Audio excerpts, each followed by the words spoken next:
함께 기도하겠습니다. 하나님 아버지, 감사합니다. 오늘 한 날도 하나님 안에서 살아가게 하셨다가 오늘 이 저녁에 3일 기도회로 하나님 앞에 나와 예배할 수 있게 하시니 감사합니다. 우리가 이곳에 있든 또 어느 곳에 있든 한 분 하나님만을 찬양하며 예배할 수 있도록 도와주시옵소서. 주의 성령께서 우리 모두의 심령을 주장하여 주셔서 하나님으로, 성령님으로 충만케 하여 주셔서 그 하나님의 그 놀라운 은혜로 말미암아 하나님을 기쁨으로, 감사함으로 찬양하며 예배하는 복된 이 시간 될 수 있도록 주님 도와주시옵소서. 모든 것들을 하나님께 온전히 맡겨드리오며 예수님의 이름으로 기도드립니다. 아멘. 우리 시간 함께 찬양하겠습니다. 주님의 성령 지금 이곳에 임하소서, 임하소서. 우리 사모하는 마음으로 함께 찬양합니다.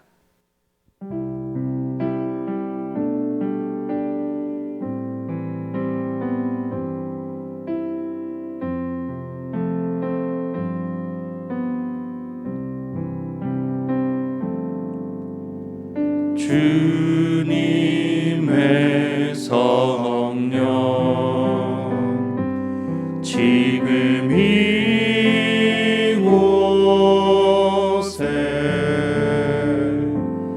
임하소서.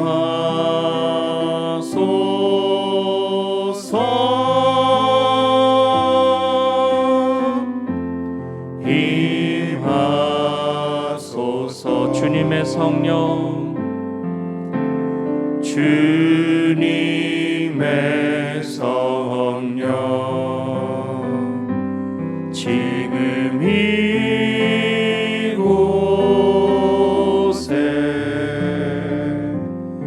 임하소서.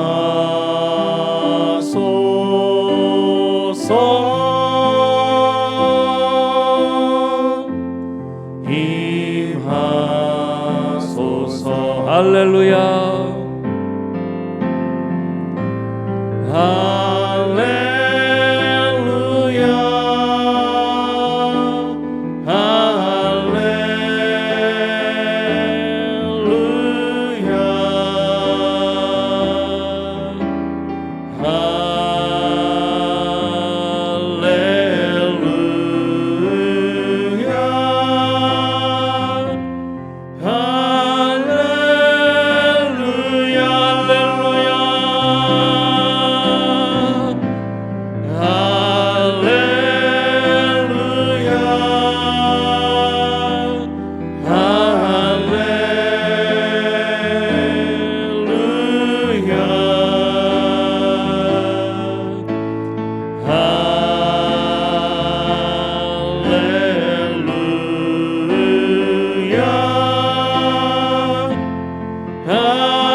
찬양하겠습니다. 주님의 성령, 주님의 성령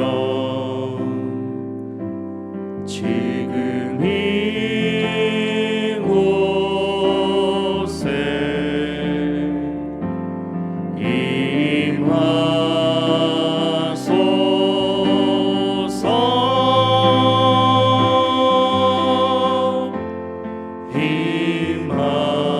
주님의 성령 지금 이곳에 임하소서.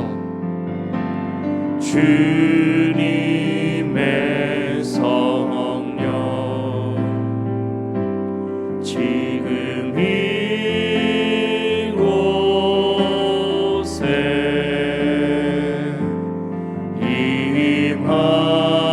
임하소서.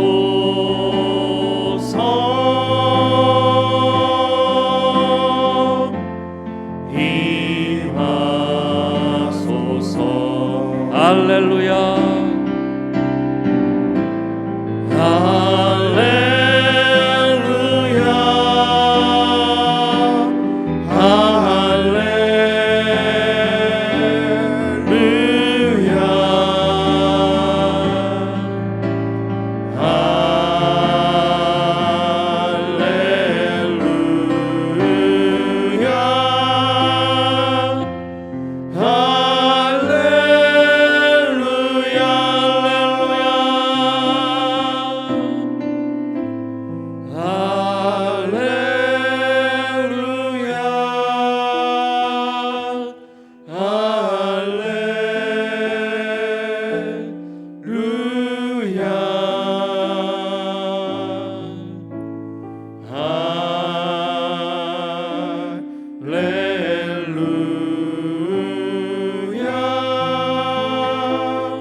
계속해서 성령님께서 우리 가운데 임하여 주시기를 우리 사모하는 마음으로 함께 찬양하겠습니다. 마지막 날에.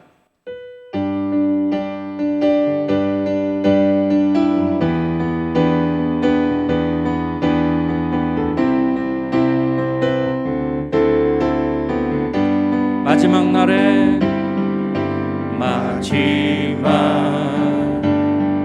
날에 내가 나의 영으로 모든 백성에게 부어 주리라. 자녀들은 예언할 것이요 청년들은 환상을 보고 아비들은 꿈을 꾸리라. 주의 영이 임하면 자녀들은 예언할 것이요 청년들은 환상을 보고 아비들은 꿈을 꾸리라. 주의 영이 임하면 성령이여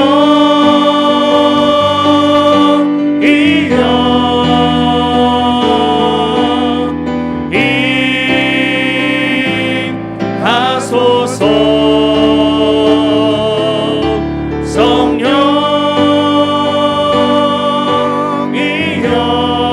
성령이여 우리에게 우리 한 번 더 찬양합시다. 마지막 날에 마지막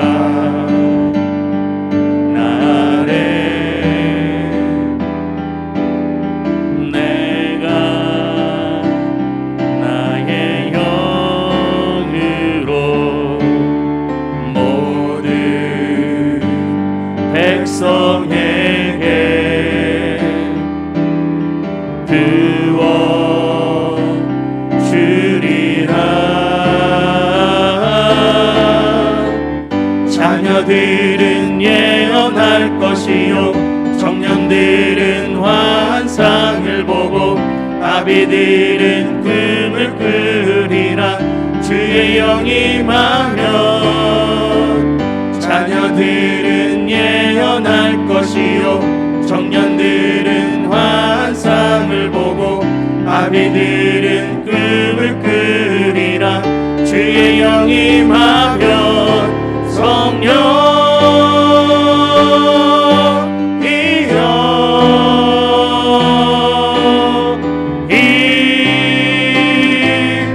임하소서.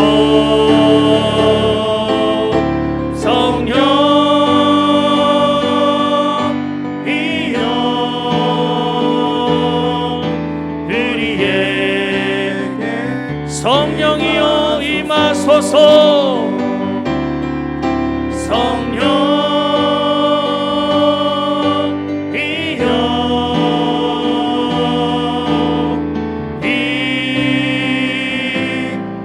임하소서.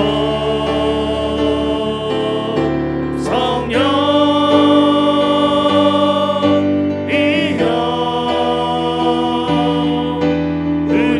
우리에게 임하소서.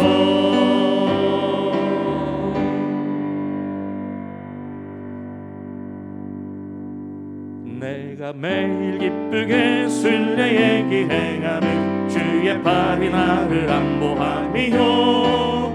내가 주의 큰 복을 받는 참된 비결은 주의 영이 함께함이라. 성령이 계시네 할렐루야 함께하시네. 좋은 길을 걸으며 만나 기뻐하는 것 주의 영이 함께함이라. 전에 죄에 빠져서 평안함이 없을 때 예수 십자가의 공로 힘입어 그 발 아래 엎드려 참된 평화 얻으면 주의 영이 함께함이라. 성령이 계시네 할렐루야 함께하시네. 걸으며 밤낮 기뻐하는 것 주의 영이 함께함이라. 나와 동행하시고 모든 염려하시니 나는 숲의 새와 같이 기쁘나. 내가 기쁜 마음으로 주의 뜻을 행함은 주의 영이 함께함이라. 아멘. 성령이 계시네. 할렐루야 함께하시네. 좋은 길을 걸으며 밤낮 기뻐하는 것 주의 영이 함께함이라. 세상 모든 욕망과 나의 모든 정욕은 십자가의 힘이 못을 박았네. 어두운 밤이 지나고 무거운 짐 벗으니 주의 영이 함께함이라. 성령이 계시네. 할렐루야 함께하시네. 좁은 길을 걸으며 밤낮 기뻐하는 것 우리 3절 4절 한 번 더 찬송합니다. 나와 동행하시고 모든 염려하시니 나는 숲의 새와 같이 아멘. 내가 기쁜 마음으로 주의 뜻을 행함은 주의 영이 함께함이라네. 성령이 계시네. 할렐루야 함께하시네. 좁은 길을 걸으며 밤낮 기뻐하는 것 주의 영이 함께하. 세상 모든 욕망과 나의 모든 정욕은 십자가의 힘이 못을 박았네. 어두운 밤이 지나고 무거운 짐 벗으니 주의 영이 함께하. 아멘. 성령이 계시네. 할렐루야 함께하시네. 좁은 길을 걸으며 밤낮 기뻐하는 것 주의 영. 성령이 계시네. 성령이 계시네. 할렐루야 함께하시네. 좁은 길을 걸으며 밤낮 기뻐하는 것 주의 영이 함께함이. 성령이 계시네. 성령이 계시네. 할렐루야 함께하시네.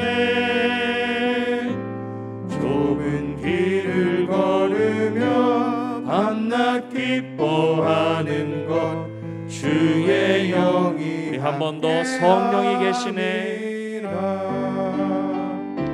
성령이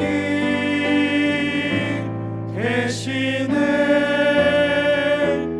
할렐루야 함께하시네. 좁은 길을 걸으며 밤낮 기뻐하는 것 주의 영이 함께함이라.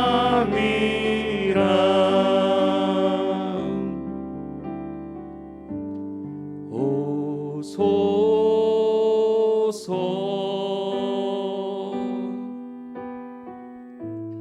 오 나의 성령이여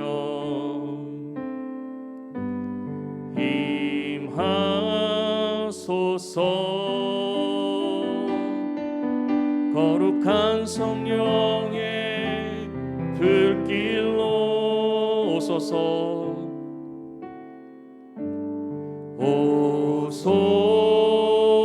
오소서 오 나의 성령이여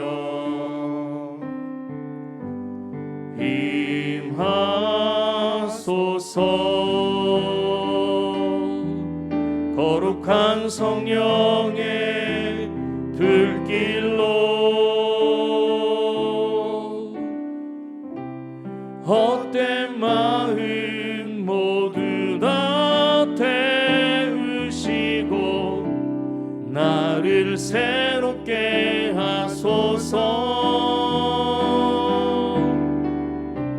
진리로 날 가르쳐 주셔서 내 영 자유롭게 하소서.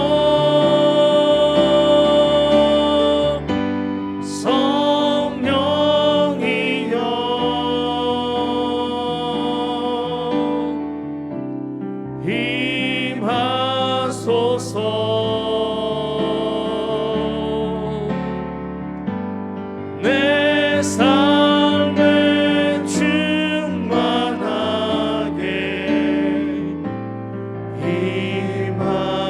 임하소서. 우리 한 번 더 찬양합니다. 오소서 오소서 오 나의 성령이여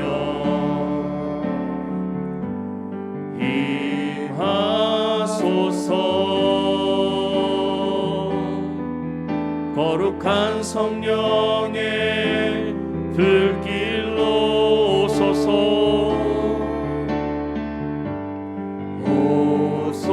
오소서 오 나의 성령이여 오 나의 성령이여 임하소서. 임하소서. 거룩한 성령의 불길로 헛된 마음 모두 다 태우시고 나를 새롭게 하소서. 진리로 난 가르쳐 주셔서 내 영 자유롭게 하소서.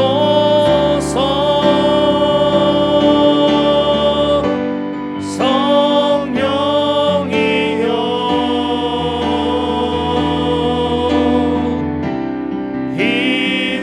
임하소서.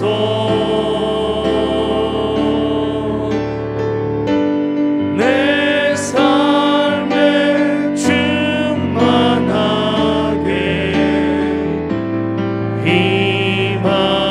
임하소서. 성령이여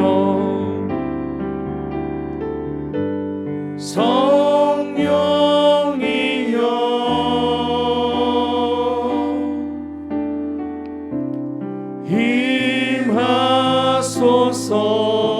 임하소서. 내 삶에 충만하게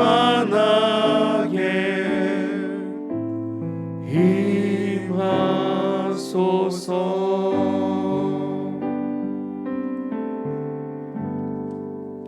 우리 시간에 찬송가 192장 함께 찬송하신 후에 함께 기도하도록 하겠습니다. 하나님, 오늘 이 시간 이 예배 가운데 우리의 심령 가운데 성령님으로 충만하게 임하여 주시옵소서. 우리 교회 가운데 이 나라 이 민족 가운데 하나님의 은혜로 충만케 하여 주시옵소서. 우리 그렇게 사모하는 마음으로 192장 함께 찬송하신 후에 함께 기도하겠습니다.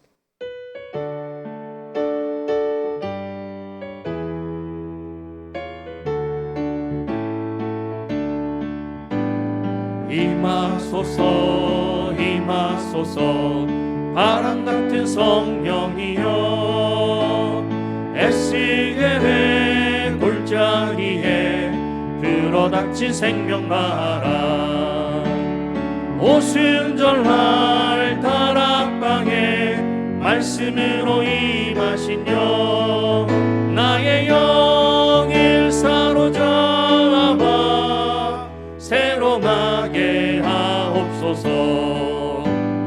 임하소서 임하소서 불과 같은 성령이여 불의 혀로 임하셔서 진리 알게 하시옵고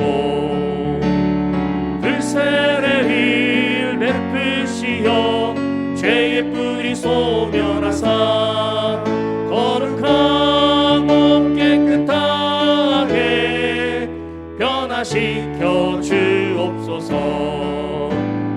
임하소서 임하소서 생수 같은 성령이여 거친 들에 샘이 솟고 사막에는 강을 흐르고 생수 같은 주의 성령 폭포같이 부어주사 내 속에서 생명수가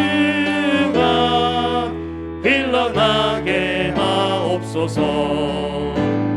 임하소서 임하소서 기름 같은 성령이여 은혜로서 치료하고 사랑으로 싸매시어 나의 영광 나의 삶이 강건하게 보존받아 어두운 세상 밝히 나아가 들림받게 하옵소서.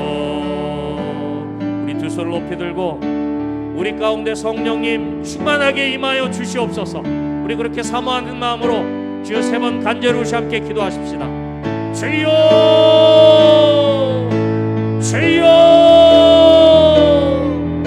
주여 주여. 할렐루야. 사랑이 많으신 아버지 하나님 감사합니다. 오늘도 하나님의 놀라운 사랑에 힘입어 아버지 하나님의 어떤 것에 있는 것이 아니라 아버지 하나님을 예배하는 자리에 있게 하시니 감사합니다. 아버지 하나님 이 시간 우리 모든 심령 가운데 아버지 하나님의 그 놀라운 은혜로 성령님으로 특별하게 채워주셔서 아버지 하나님의 그 은혜로 이 시간이 아버지 하나님 그 시간 될 수 있게 하시고 성령님으로 충만하여 아버지 하나님의 말씀을 보고 듣는 가운데 우리 심령이 뜨거워지게 하시고 아버지 하나님 우리 아버지 하나님 앞에 예배할 때 우리의 예배가 아버지 앞에 설되는 역사 나타날 수 있도록 할렐루야. 아버지 하나님 도와주실 간절히 소원합니다.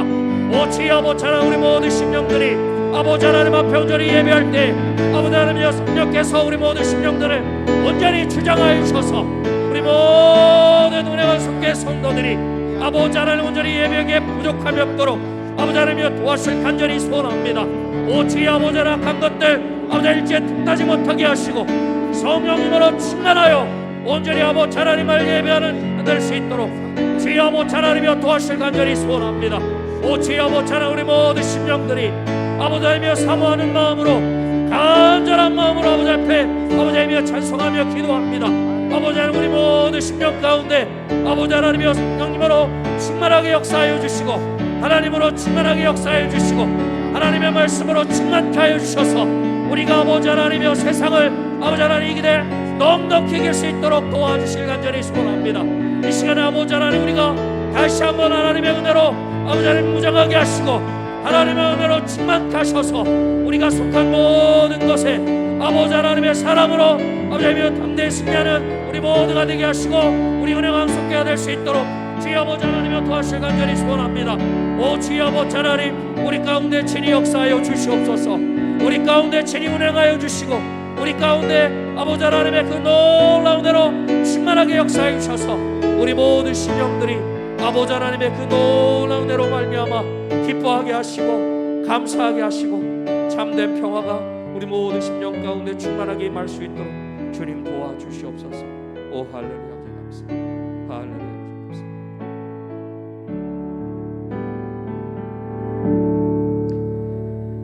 서부 463구역 이상영 권사님께서 기도하시겠습니다.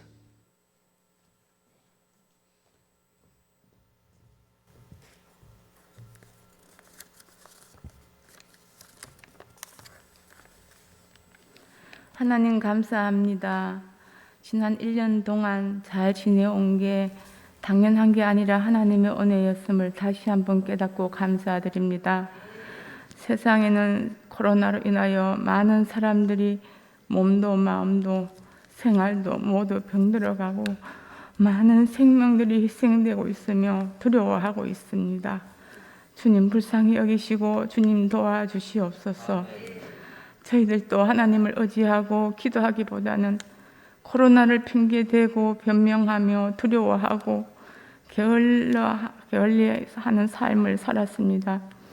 회개하오니 주님 용서하여 주옵소서.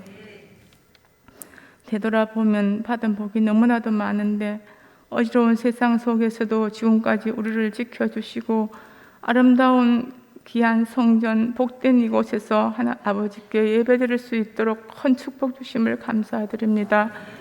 우리의 나약함을 아시고 부흥회를 허락하시어 말씀으로 깨닫게 하시고 잠자고 나태해진 우리 영혼을 깨워주심을 감사드립니다.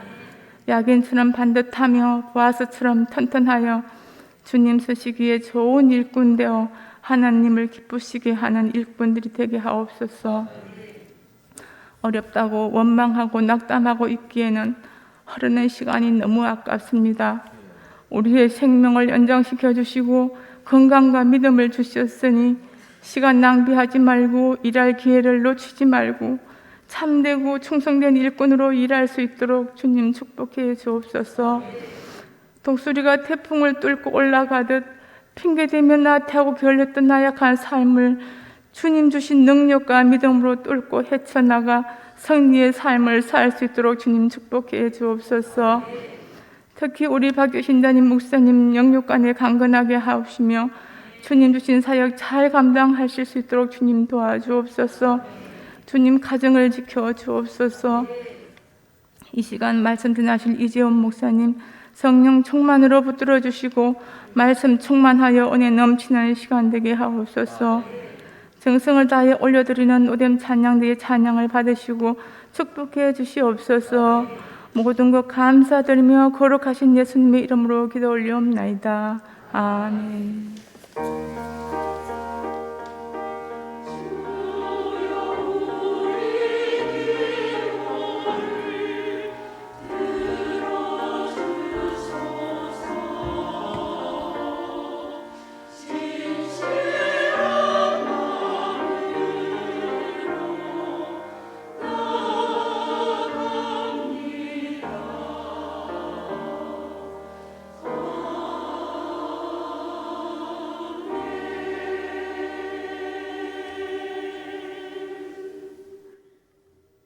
하나님의 말씀은 요한복음 16장 5절에서부터 11절까지 있는 말씀입니다.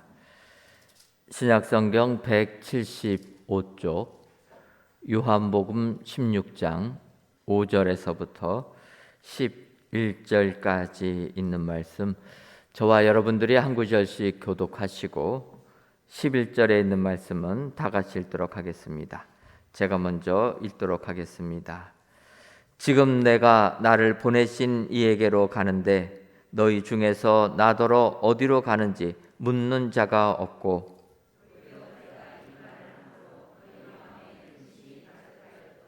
그러나 내가 너희에게 실상을 말하노니 내가 떠나가는 것이 너희에게 유익이라. 내가 떠나가지 아니하면 보혜사가 너희에게로 오시지 아니할 것이요 가면 내가 그를 너희에게로 보내리니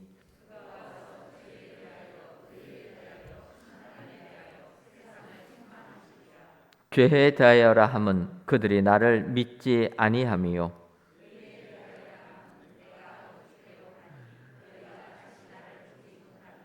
심판에 대하여라 함은 이 세상 임금이 심판을 받았음이라. 아멘.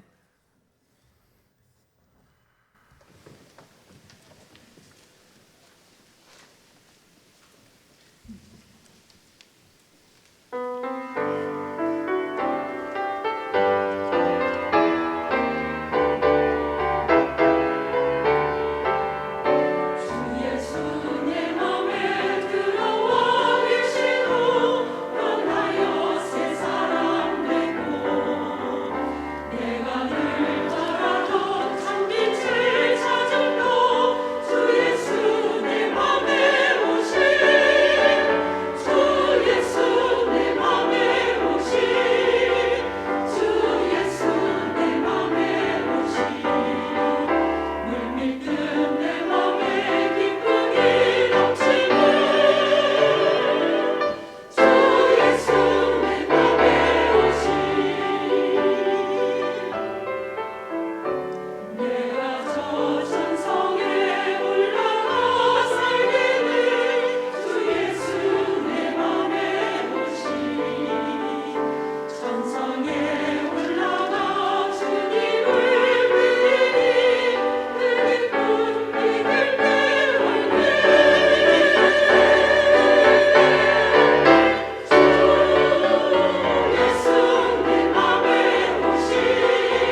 아멘.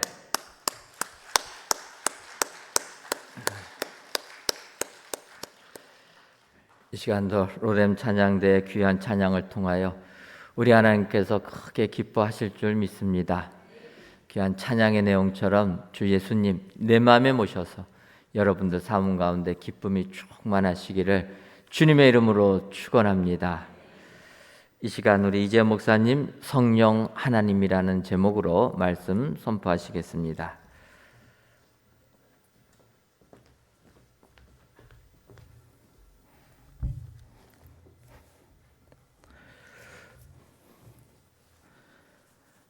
오늘도 주의 말씀을 사모하여 이곳에 또 온라인을 통해서 예배드리는 모든 성도님들의 삶에 우리 주 예수 그리스도의 은혜와 평강이 넘치기를 주님의 이름으로 축원합니다.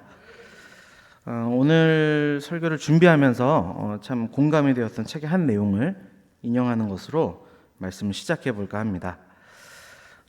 긴 시간 운전하며 음악도 듣고 라디오도 듣지만 함께 동행하는 이에게 아무런 이야기도 나누지 않는다면 상대방을 매우 무안하게 하는 태도가 아닐 수 없다.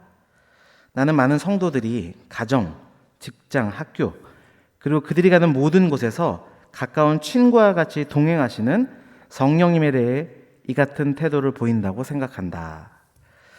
이 글은 순종, 관계 이런 책들을 쓴 베스트셀러로 유명한 존 비비어 목사님의 책의 한 구절을 좀 각색해서 인용한 것입니다.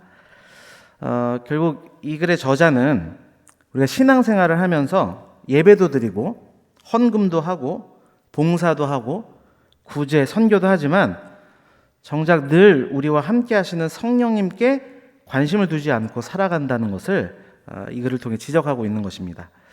여러분은 어떠신가요? 성령님과 늘 동행하는 삶을 살고 계십니까? 사실 이러한 문제는 성령님에 대한 잘못된 인식으로부터 파생된 문제가 아닌가 그렇게 생각이 드는데요. 어떤 사람들은 성령을 자신이 다루는 도구, 또 힘, 능력 정도로 생각하는 경향이 좀 있는 것 같아요. 그래서 성령 집회라고 해서 물론 요즘은 거의 제가 본 적이 없는데 예전에 보면 이제 이렇게 바람 소리를 내시면서 장풍을 쏘시기도 하고 또 안수를 하면서 이제 막 넘어뜨리기도 하면서 분명히 닿았거든요. 닿아서 이제 힘으로 넘어뜨렸는데 그런 집회를 했던 모습들이 많이 있었습니다. 물론 그 시기에 있었던 성령의 역사와 능력을 부정하는 것이 아니라 이 성령이 어떤 분인가라고 했을 때 자신이 다루는 어떤 도구처럼 여기는 것은 올바른 성령에 대한 이해일까 이 부분을 우리가 생각해 봐야 되는 것이고요. 또 극단의 사례이긴 한데 미국에 뱀 목사로 알려진 제이미 쿠치라는 사역자가 있었어요. 그는 자신에게 성령의 능력이 있기 때문에 뱀에 물려도 죽지 않는다고 주장하면서 이제 집회를 돌아다녔던 사람인데 안타깝게도 결국 그 뱀에 물려서 죽었습니다. 성령에 대한 바르지 못한 이해가 비상식적인 신앙의 변질도 연결될 수 있음을 잘 보여주는 사례가 아닐까 생각이 드는데요. 또 어떤 이들은 특별히 젊은 세대들 가운데 이런 현상이 두드러지는 것 같아요. 성령을 어떠한 감정, 느낌 정도로 생각하는 경향이 있는 것 같습니다. 그래서 찬양을 듣다가 괜히 마음이 울컥해지거나 눈물이 나면 또 수련회 가서 막 뛰고 찬양하면서 그 가운데 뭔가 이렇게 시원한 느낌을 받으면 그 자체로 성령의 역사라고 단정지어 생각하는 경향이 있는 것 같아요. 그런 성령에 대한 이해는 반드시 예배에도 큰 영향을 주게 되어 있습니다. 진리가 되는 말씀보다는 개인의 주관적 경험에 더 치중하는 예배를 구상하게 되고요. 그러다 보면 하나님께 드려져야 될 예배가 자꾸 소비자들에게 만족을 주는 것을 목표로 하는 세상의 콘서트처럼 변질이 되어버려요. 노래방이나 콘서트장에서 신나게 뛰놀면서 즐기는 그 희열과 성령의 역사를 구분하지 못하면 이런 문제가 발생하는 겁니다. 이러한 성령에 대한 이해가 좀 더 극단으로 가게 되면요, 무질서함이 곧 성령의 역사라고 하는 이상한 교리를 만들어내기도 해요. 그래서 일부 신비주의, 은사주의 교회들을 보면 예배의 형식과 질서가 없습니다. 그러면서 단적인 예인데 누군가 공적인 예배 모임 중에서 큰 소리로 웃거나 막 옆에서 성령춤이라고 부르더라고요. 춤을 추고 그러면 그것을 희락의 영이 임했다라고 표현하고 그러면서 그거를 제지하는 것이 곧 성경의 역사를 회방하는 것으로 생각하는 부류가 있습니다. 여러분, 예배의 질서가 무너지면 교회의 질서가 무너지는 것은 시간 문제예요. 그래서 이런 교회들을 보면 엄연히 신적 계시인 하나님의 말씀이 존재하고 그 말씀을 맡은 목회자가 존재하는데 누군가의 신비한 경험이나 환상 같은 지극히 주관적인 경험들이 교회의 공적인 힘을 발휘하게 되는 그런 모습을 보게 됩니다. 그리고 그런 은사자들에게 그 은사자들의 말에 의해서 좌지우지되는 모습을 통해서 교회가 변질되는 것을 보게 됩니다. 실제로 저희 지인 목사님의 부모님이 다니시는 교회에 이런 일들이 있었다고 해요. 담임 목사님의 말보다 예언한다는 몇 분의 이야기들이 그 교회를 좌지우지하는 것입니다. 더 나아가 자신의 교주를 성령으로 믿는 것은 더 말할 나위 없이 심각한 문제인 것이죠. 이렇듯 성령님에 대한 잘못된 이해는 개인의 신앙 문제뿐만 아니라 교회 안의 많은 문제들, 더 나아가서 사회적으로 큰 문제를 야기하게 됩니다. 뿐만 아니라 성령의 은사에 대한 부분도 마찬가지입니다. 특별히 신비주의를 표방하는 교단이나 단체는 방언, 예언, 신유의 은사들을 경험하지 못하면 성령이 함께하는 것이 아니라고까지 주장을 해요. 반대로 이런 은사가 다양하게 나타나면 그것이 곧 성령의 충만함이라고 주장하기도 합니다. 여러분, 성령의 은사가 무엇입니까? 내 주관적인 경험 말고 성령이 말하는 성령의 은사가 무엇이죠? 말 그대로 하나님의 선물입니다. 교회의 유익을 위해서 각 사람에게 필요한 대로 나눠주는 선물이에요. 고린도전서 12장 7절에서 11절 말씀입니다. 각 사람에게 성령을 나타내심은 유익하게 하려 하심이라. 어떤 사람에게는 성령으로 말미암아 지혜의 말씀을, 어떤 사람에게는 같은 성령으로 지식의 말씀을, 다른 사람에게는 같은 성령으로 믿음을, 어떤 사람에게는 한 성령으로 고치는 은사를, 어떤 사람에게는 능력 행함을, 어떤 사람에게는 예언함을, 어떤 사람에게는 영들 분별함을, 다른 사람에게는 각종 방언 말함을, 어떤 사람에게는 방언을 통용함을 주시나니 이 모든 일은 같은 한 성령이 행하사 그의 뜻대로 각 사람에게 나누어 주시는 것이니라. 아멘. 그래서 고린도전서는 이 다양한 은사를 나열하는 데서 그치지 않고요, 이보다 더 큰 은사를 사모하라는 자리까지 나아가게 돼요. 그게 무엇입니까? 사랑이죠. 그래서 사랑장으로 이렇게 잘 알고 있는 고린도 13장이 은사장이라고 하는 12장과 연결이 되는 겁니다. 여러분, 성령이 함께 하시는 곳에 은사가 나타납니다. 그것은 교회의 유익을 위해 필요한 것이라, 선물로 우리에게 주시는 것이라 성경은 말해요. 그러나 그것이 은혜가 아니라 자신에게만 주어진 특권이 되어버리는 순간 한쪽으로 치우친 은사주의 공동체로 변질되게 되는 겁니다. 그래서 항상 선물로 주어진 은사가 있는 것, 그 이전에 성령이 맺으시는 열매를 바라보고 추구하는 것이 무엇보다 교회에 큰 유익이 되는 줄 믿습니다. 갈라디아서 5장 22절에서 23절 말씀입니다. 오직 성령의 열매는 사랑과 희락과 화평과 오래 참음과 자비와 양성과 충성과 온유와 절제니 이 같은 것을 금지할 법이 없느니라. 아멘. 오직 이렇듯 성령에 대한 오해, 또한 그가 하시는 일들에 대한 오해는 개인의 신앙 문제, 교회 문제를 넘어서 사회적 문제로 야기되는데, 무엇보다 성령님과 동행하는 성도의 본질의 삶을 살아내지 못하게 하는 것이 가장 큰 문제가 아닐까 생각합니다. 따라서 이 시간 말씀을 통해서 먼저 성령님이 누구신지, 또한 그 성령이 하는 일은 무엇인지, 특별히 그 성령이 나와 함께 하시는 사실을 어떻게 알 수 있는지 말씀 가운데 살펴봄으로써 다시금 성령과 동행하는 삶이 회복되는 귀한 시간이 되기를 주님의 이름으로 축원합니다. 첫 번째로 살펴볼 것은 성령님은 누구십니까 하는 부분입니다. 이에 대한 성경의 답을 설교 제목으로 넣어두었습니다. 주보를 보시면 나와 있는데요. 여러분, 성령은 누구십니까? 성령은 하나님이십니다. 한번 따라해 주시면 감사하겠습니다. 성령은 하나님이십니다. 어떠한 힘, 능력, 감정이 아니라 인격적인 하나님이십니다.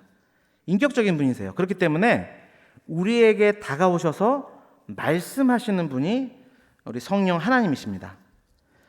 요한계시로 보면 귀 있는 자는 성령이 교회들에게 하시는 말씀을 들을지어다 반복해서 이야기합니다. 여러분, 그렇다면 하나님께서는 어떻게 우리에게 말씀하십니까? 성경 말씀을 통해서. 우리 디모데후서 3장 16절에서 17절 말씀입니다. 모든 성경은 하나님의 감동으로 된 것으로 교훈과 책망과 바르게 함과 의로 교육하게 유익하니 이는 하나님의 사람으로 온전하게 하며 모든 선한 일을 행할 능력을 갖추게 하려 함이라. 아멘. 여러분, 성경은 성령 하나님의 감동으로 기록된 책입니다. 그렇게 이 말씀 안에 우리를 온전하게 하고 모든 선한 일을 행할 능력이 담겨져 있는 것입니다. 그리고 그 말씀을 통해서 우리에게 말씀하시는 분이 바로 성령 하나님이십니다. 여러분, 이 사실을 믿으십니까? 여러분, 이러한 분명한 성령에 대한 이해와 뿐만 아니라 분명한 성경관이 없으면 앞서 살핀 것처럼 지극히 주관적일 수밖에 없는 예언을 찾아다니고 그 소리에 이리저리 휘둘리는 바람의 겨와 같은 신앙생활을 할 수밖에 없습니다.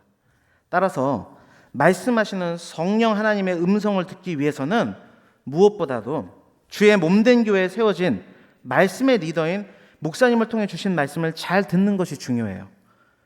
그리고 한 주간 그것을 깊이 묵상하고 적용함으로 나아가는 것이 무엇보다 중요합니다. 가장 기본적인 것이지만 가장 중요한 것이 이것이에요. 그리고 그것이 성령 하나님과 동행하는 삶의 시작인 것입니다.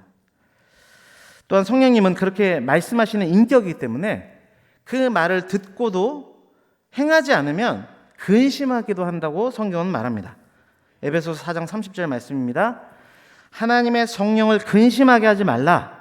그 안에서 너희가 구원의 날까지 인치심을 받았느니라. 아멘. 뿐만 아니라 성령 하나님은 근심하시는 것에서 그치시지 않고요, 우리를 위해 탄식하시고 중보하시는 분이라 성경은 말씀하고 있습니다. 로마서 8장 26절 말씀입니다. 이와 같이 성령도 우리의 연약함을 도우시나니 우리는 마땅히 기도할 바를 알지 못하나 오직 성령이 말할 수 없는 탄식으로 우리를 위하여 친히 간구하시느니라. 아멘. 이것이 우리와 함께 하시는 성령 하나님의 모습입니다. 다시 한번 정리해 볼까요? 성령은 누구십니까? 하나님이십니다. 인격적인 분이시기에 우리에게 말씀을 통해서 지금도 자신의 뜻을 알려주기를 원하시는 분이시고요, 그렇기에 말씀을 듣지 않고 자기 소견에 옳은 대로 살려고 할 때 근심하며 탄식하시는 분, 그분이 성령 하나님이십니다. 주 안에 사랑하는 성도 여러분, 하나님의 음성에 귀를 기울이며 동행함으로 성령님의 근심이 되는 것이 아니라 그분의 기쁨이 되는 삶을 살아가시기를 주님의 이름으로 축원합니다.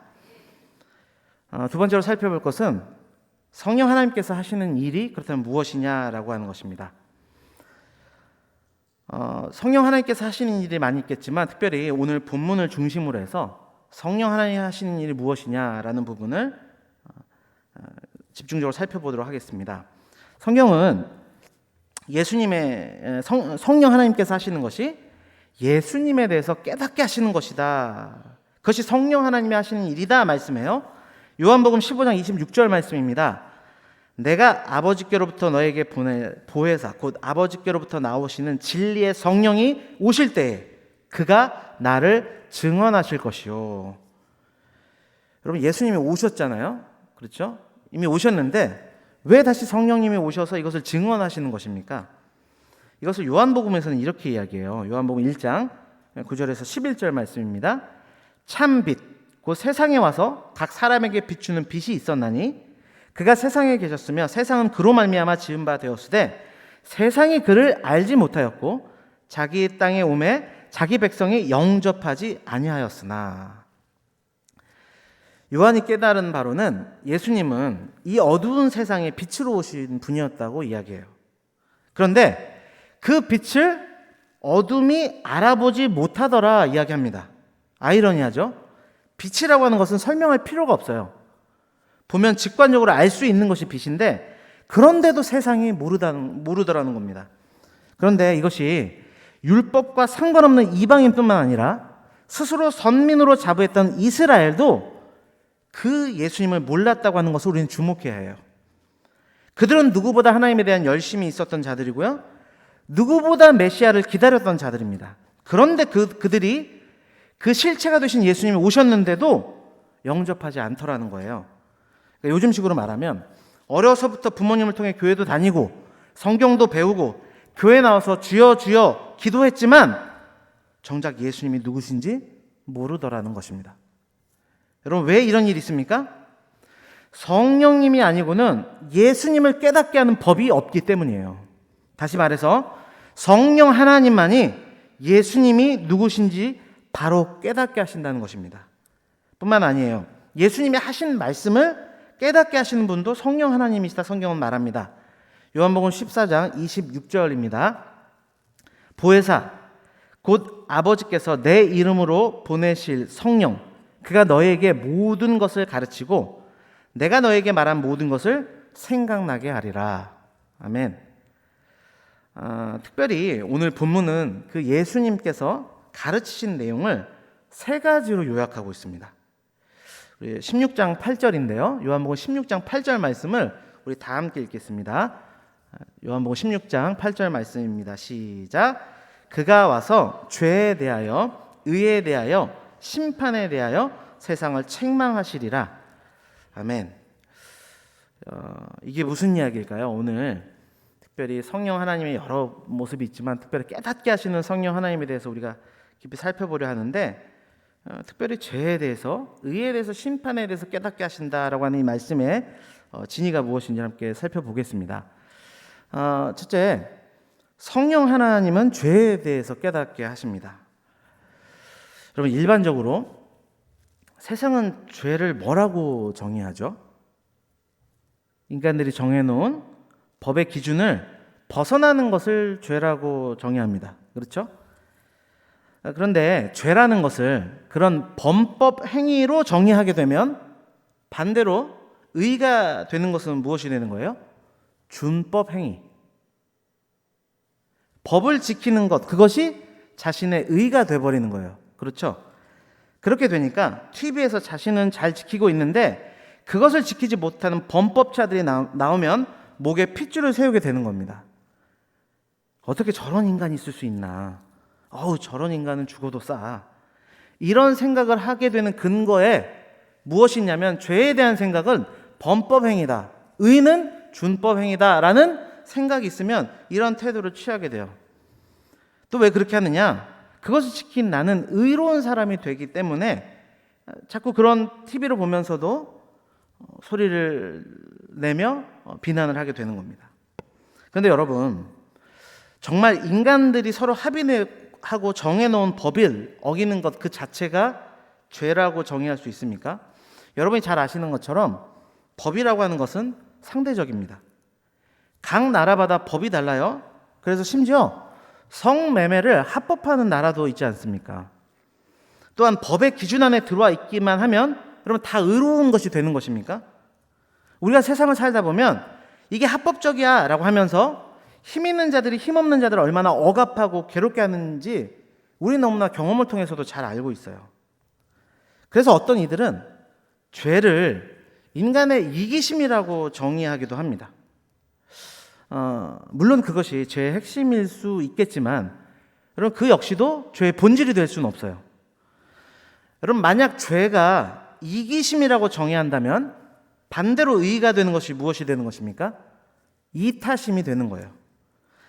이타적인 삶을 사는 것이 그 자체가 의의가 되어버립니다. 그렇다면 여러분, 한 가정의 가장이 배가 너무 고파서 고통을 받는 자식들과 아내들을 위해서 빵을 훔치는 이타적 행위가 의의가 될 수 있는 것입니까? 그럴 수 없는 것이죠. 아니, 그렇다면 죄가 무엇이냐? 도대체 죄가 무엇이냐? 그렇게 고민하고 체계화하는 것이 이 세상의 철학이지 않습니까? 철학자들 역시도 인류가 지니고 있는 이 가장 보편적인 현상인 죄에 대해서 고민하고 씨름했어요. 그들은 죄를 뭐라고 정의했을까요?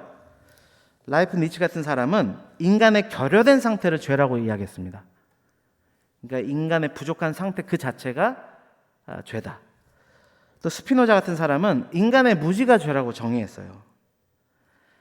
종교에서는 뭘 죄라고 정의할까요? 일반적으로 영적인 것은 선한 것이고 육적인 것은 악한 것이다 이렇게 정의해요.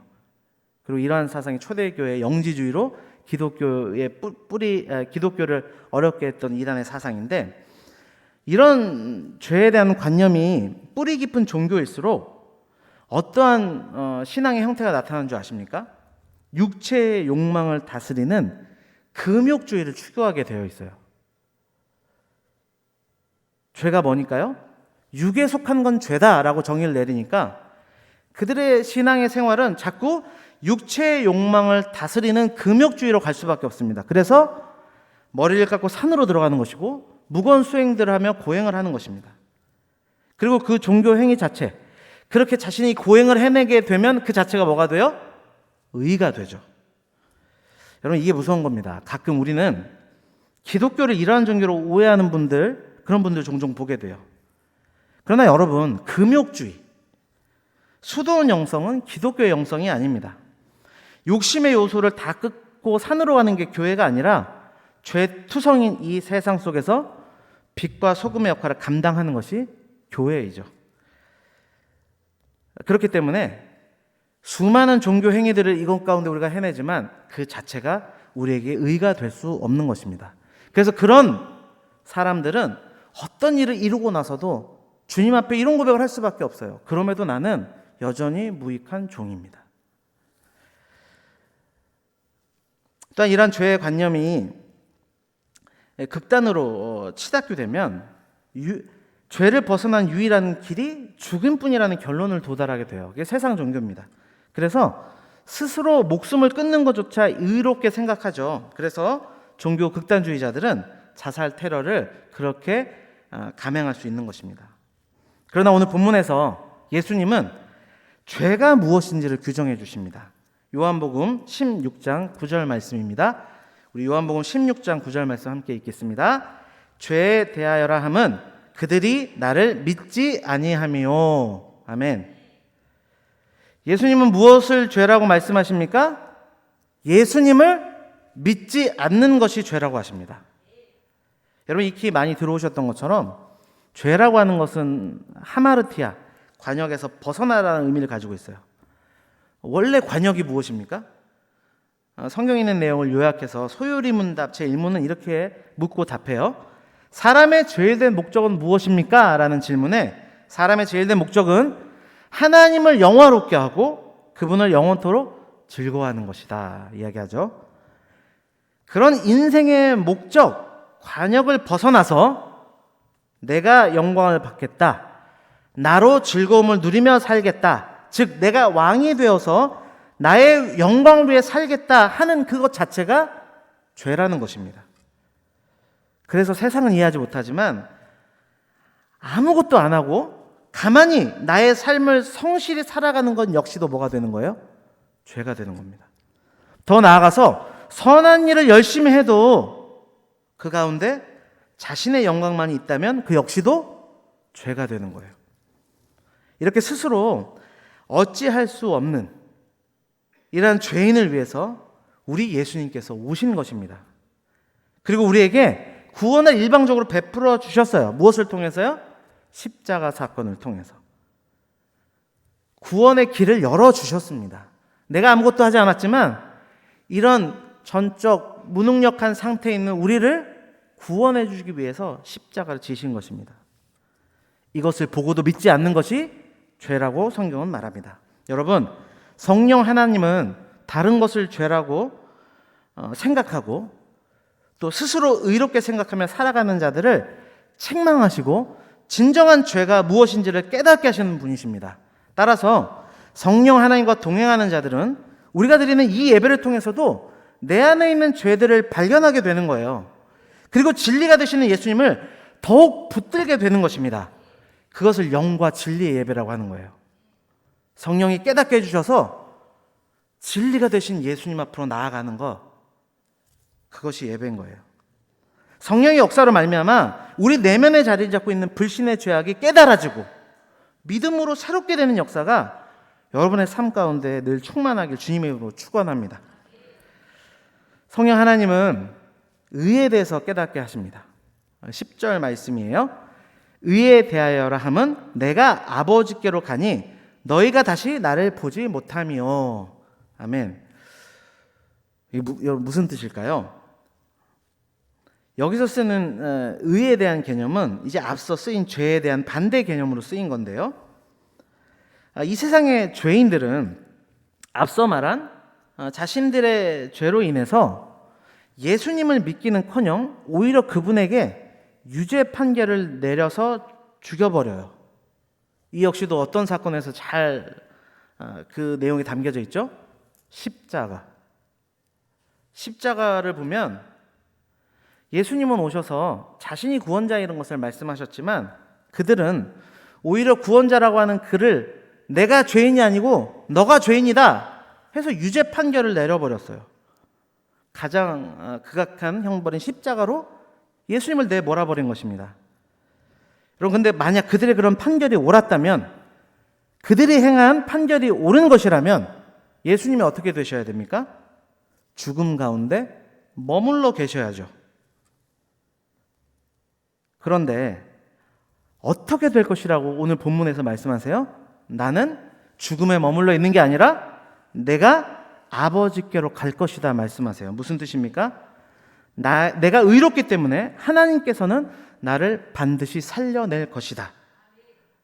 그걸 말씀하고 계시는 거예요. 그렇게 예수님이 옳고 세상이 틀렸다는 것을 명백하게 보여주는 사건이 또한 무엇입니까? 부활과 승천 사건. 오늘 본문을 통해서 예수님은 지금 앞으로 일어날 하나님의 구원의 역사에 대한 이야기를 여기서 단 3가지를 통하여 지금 증거하고 계신 거예요. 성령 하나님은 이것이 하나님의 의가 나타난 분명한 사건이라고 우리로 깨닫게 하신다고 말씀합니다. 여러분, 부활, 승천의 사건이 하나님의 의가 드러난 사실이라는 것이 깨달아지시고 믿어지십니까? 그래서 자꾸 내 삶에 반겨되는 삶의 죄의 문제들 속에서 예수님만이 나의 구원자이십니다 라는 신앙 고백이 여러분 안에 있으세요? 그로 인해서 의가 되시는 예수님을 의지하게 되십니까? 그렇다면 성령님이 여러분과 함께 하신다는 증거예요. 왜냐하면 그런 역사는 성령님밖에 하실 수가 없어요. 성령 하나님은 또한 심판에 대해서 깨닫게 하신다 말씀하십니다. 11절 말씀입니다. 우리 11절 말씀 함께 읽겠습니다. 시작. 심판에 대하여라 함은 이 세상 임금이 심판을 받았습니다. 아멘. 여기서 이 세상 임금이라는 것은 세상 권세 잡은 자들을 가리킵니다. 예수님은 바로 그들에게 죽임을 당했어요. 빌라도는 세상 권세 잡은 자의 한 모형일 뿐입니다. 그 세상 권세가 예수님을 잡아 죽였어요. 그때 세상이 이긴 줄 알았습니다. 그런데 예수님께서 부활 승천하심으로 말미암아 자신의 의를 드러내셨는데 그로 인해서 사단의 죄의 권세와 사망의 권세, 음부의 권세가 심판을 당하게 되었습니다. 여러분, 이 사실이 깨달아지시고 믿어지십니까? 여러분, 이 땅은 이미 심판을 받았다고 해요. 이것이 깨달아지고 믿는다고 하면서 계속해서 이 땅의 것을 쌓아서 이 땅의 복을 누리려 혈안이 되어 살아간다면 성령 하나님께서는 다시 심판이 무엇인지 깨닫게 하시고 바르게 알도록 책망하신다는 거예요. 그게 성령 하나님의 역할입니다. 한 주간도 하나님이 아니라 돈이 최고인 것처럼 그것이 영원할 것처럼 살아갔던 우리 인생들이 예배에 나와서 이게 영원한 것이 아니구나. 영원한 것은 다른 것이구나를 깨닫게 되는 것. 그것이 성령의 역사라고 오늘 말씀하고 있습니다. 여러분 오늘 말씀을 들으면서 심판에 대해서 다시금 깨닫게 되십니까? 영원한 것이 무엇인지 다시금 소망하게 되세요? 그렇다면 그것이 성령 하나님이 지금 여러분과 함께 하시다는 증거예요. 왜요? 그것도 성령 하나님만이 하실 수 있기 때문입니다. 지금까지 쭉 성령 하나님에 대해서 살펴보았는데 이제 마지막으로 살펴볼 중요한 질문이 하나 남아있어요. 그것은 그 성령 하나님이 나와 함께 하신다는 것을 믿습니까? 하는 마지막 질문입니다. 여러분 성령 하나님이 나와 함께 하신다는 것을 믿으십니까? 그것을 무엇으로 확인하고 계세요? 앞서 살펴본 내용들을 확인할 수 있는데 특별히 고린도서 12장 3절은 이렇게 이야기합니다.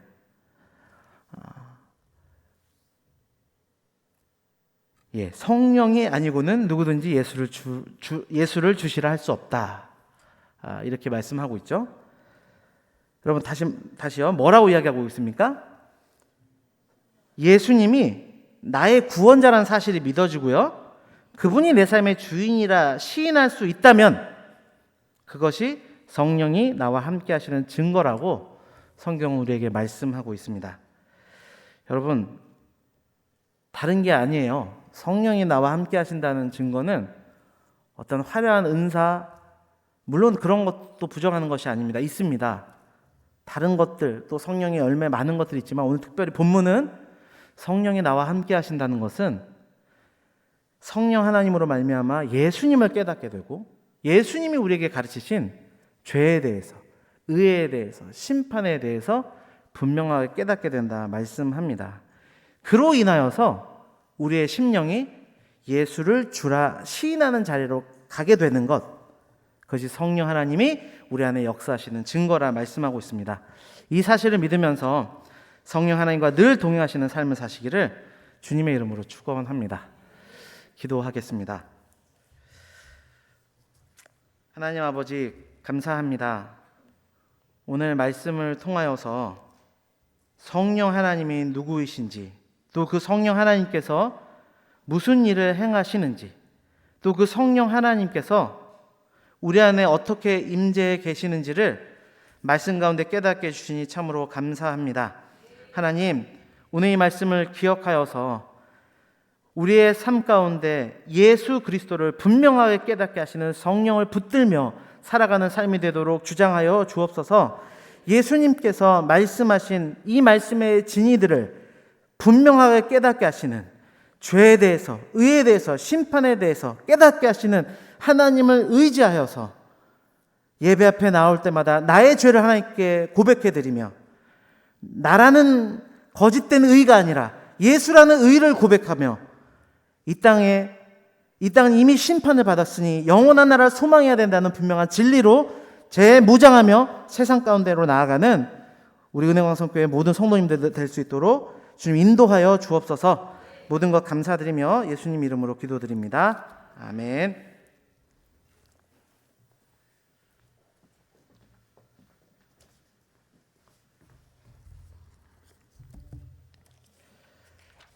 말씀을 생각하시면서 옆에 분들하고 인사하도록 하겠습니다. 성령님은 하나님이십니다. 한 번 더 인사하겠습니다. 성령님은 예수를 주라 시인하게 하십니다.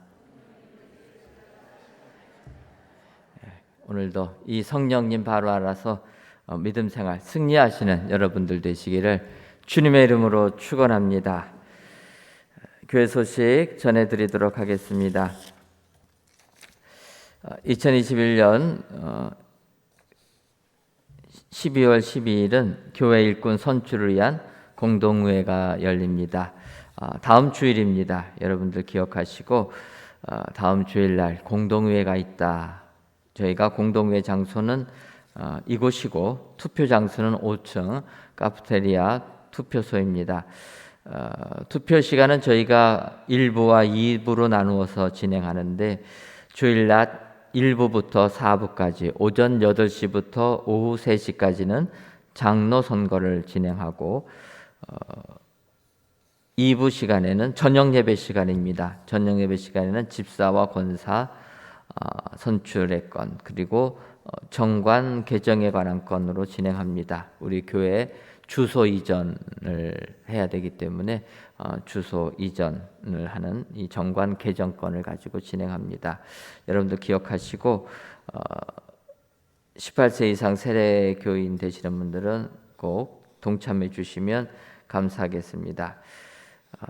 갑자기 코로나19가 확산이 돼가지고 하루에 이제 7,000명이 확진자가 넘어가고 있습니다. 그러다 보니까 또 성도님들 가운데서도 코로나19 확진되시는 분들이 계시고 있습니다. 여러분들 그래서 방역에 더욱더 철저하게 신경 써주시고 조심해 주시면 감사하겠습니다. 교회 안에서의 예배는 지금까지 정부의 방역 지침은 우선은 마스크를 꼭 착용해야 된다. 그리고 교회 안에서는 음식물 섭취하는 것을 금하셔야 된다. 그런 것들이 지금까지 계속 권고한 내용들입니다. 그리고 또 혹시라도 확진자가 교회에 다녀가셨다 할지라도 마스크를 다 착용하게 되면은 크게 제재를 하지는 않습니다. 그러니까 여러분들 기억하시고 우리가 교회 오실 때는 마스크를 절대로 벗지 않는다.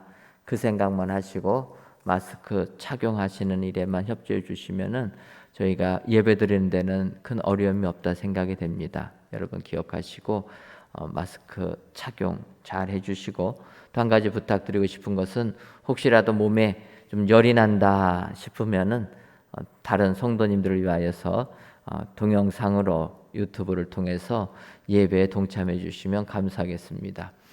우리 성도님들은 얼마나 방역을 잘 지키는지 지난 주일날 코로나가 많이 퍼졌다 소문나니까 예배당에 광고도 안 했는데 안 오십니다.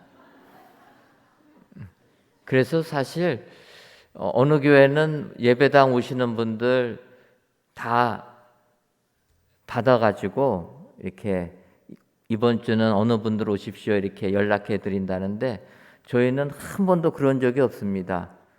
나라에서 20% 모여라 하면은 다 어떻게 20%만 오세요. 저희가 따로 말씀 안 드리는데 10% 모인다고 하면은 신기하게도 10%밖에 안 오십니다. 지금 나라에서 50% 하라고 하니까 50%로 많이 오셨는데 아마 이번 주 금요일쯤 되면 조금 제한되지 않을까 그런 생각을 하게 됩니다. 코로나가 많이 또 확산되고 있어서. 그러면 또 알아서들 잘 또 거기 맞춰서 오실 거니까 저희가 따로 광고는 드리지 않는데 여러분들 최대한 본인들이 조심해야 됩니다. 그러니까 마스크 착용하는 일에 협조해 주시고, 한 가지 부탁드린 건 오는 주일은 저희가 장로님 선거하는 또 권사님 지도자 선거하는 날이니까 기억하셔서 오는 주일에는 꼭 나오셔서 투표에 임해 주시면 감사하겠습니다. 새가족 교육을 12월 26일 주일까지 저희가 6주간에 걸쳐서 진행합니다. 저희가 새 성전 입당하니까 이제 등록하시는 분들이 많이 계십니다. 그래서 이분들을 위해서 교육하니까 등록한 지 1년 되지 아니하신 분들은 꼭 새신자 교육에 함께 하셔서 새가족 교육에 함께 하셔서 또 많이 우리가 믿음 생활하는 것을 배우시는 여러분들 되시기를 바랍니다.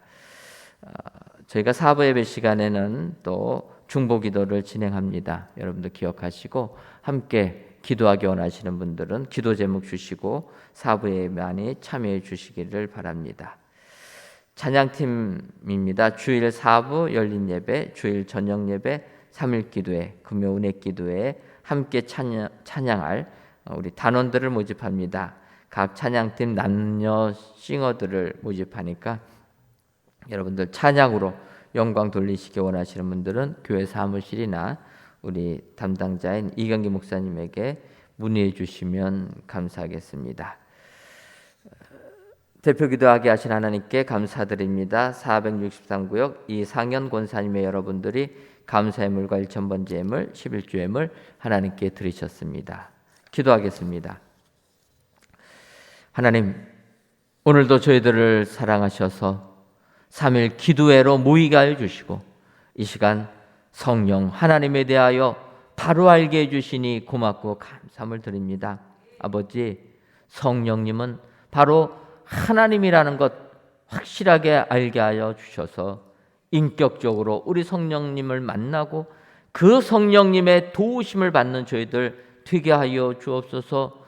누구든지 성령이 아니고서는 예수님을 그리스도라 주라 시인할 수 없다 말씀하셨사오니 우리가 예수님을 나의 구주로 고백하는 그 모든 자는 성령님의 도우심을 받고 임하심을 받았다는 것 확신하게 해주셔서 오늘 하루도 내가 예수 믿는다면 우리 성령님과 동행하는 자라 확신하며 세상을 살아가는 저희 모두가 되게 하여 주옵소서. 하나님, 우리 교회를 사랑하셔서 지금까지 은혜로 이끌어 주시니 고맙고 감사함을 드립니다.